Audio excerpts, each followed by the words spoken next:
Emotional, it was not, its sole use is not for sleep, but I use it so often for sleep that I'm including it in this.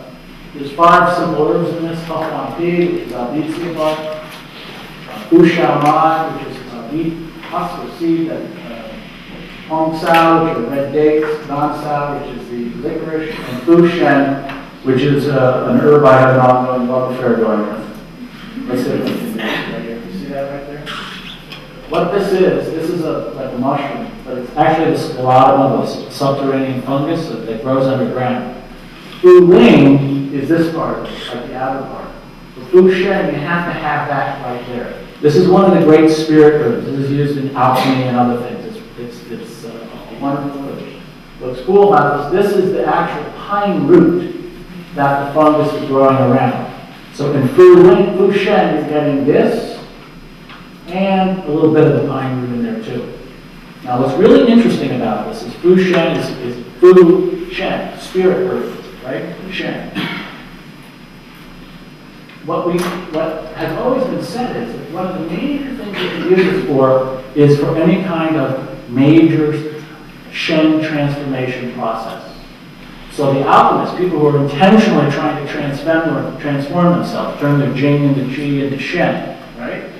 Use this herb to great abundance. In fact, the entire lineage that entire lineage are based around this particular herb. What's really cool, this is to help you transform, right? To transcend, to deal with change and transformation. And if you study this pine root there, I can learn to use this now. If you study this pine root, that pine root is biochemically completely different than the pine root that the fungus is not growing around. So it's actually transformed the pine root itself, which is kind of cool. No? I don't know. So here are the individual herbs. That's what they are.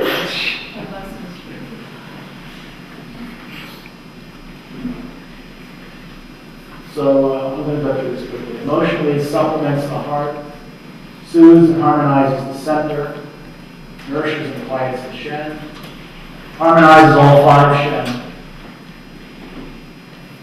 nurtures the center.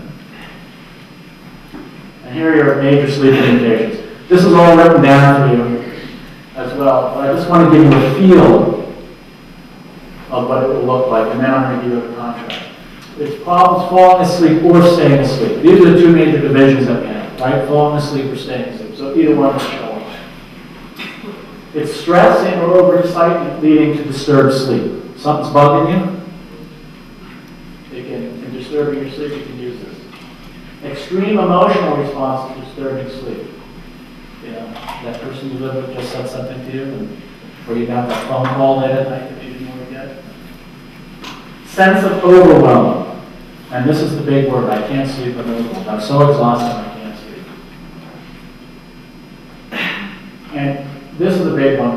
Atypical insomnia in response to external stressors. So this is a person who sleeps fine all the time, and all of a sudden something's happened and they've stopped sleeping.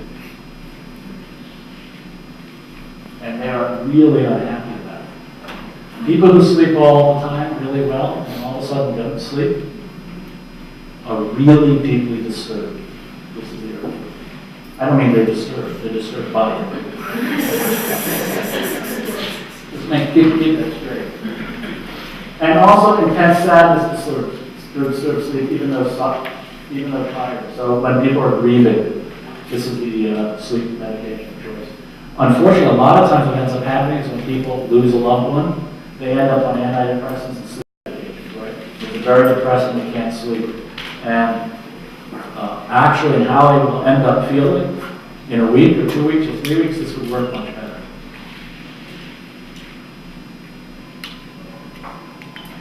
Excessive talking before bedtime, that means you're feeling like you're excessively talking or you excessively talk before bedtime. When I teach at night, where I'm talking and land up, I go and I take it. Post-birth or menopausal sleep disturbances, because it's a major transformation in life. So you'll be thinking about emotions then. And insomnia during any major life transition in rapid rapid change. So infancy, puberty, menopause. I was talking about this with somebody not too long ago. He said, I guess basically my entire family, including me, then, because his wife's in menopause, he's got 2 teenagers, and one pubescent, the other's a teenager, and he feels overwhelmed all the time. Okay, I said this one, right? Death of a loved one, divorce, loss of job. I could have gone on and on with that, but I was getting depressed just writing through that. Dan? Yes. Is it okay for a nursing mother to take it continuously? Yes. We'll talk about dosage on that later. Insomnia that develops during psychotherapeutic crisis or transitions. I try to phrase that nice. When people are in therapy and all of a sudden they're feeling much more distress as part of the therapeutic process, this really is fabulous. And if you know that's going on, then you can do it preemptively too. Now sometimes you know the therapist is just screwing them up. That's a different content. Or then you have to eliminate the exogenous pathogen. Treat the consequences of the exogenous pathogen.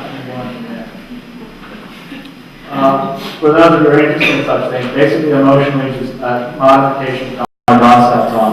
Sometime later this year, I'm doing a whole lecture on the history and use of Dinosatron and how I evolved emotionally. So designed to treat conditions where the Hun is becoming agitated and the Shen is becoming stable. And that's what it is. Now let's get to happiness part. And the reason I really like the pictures up here, you can see these are very simple formulas not using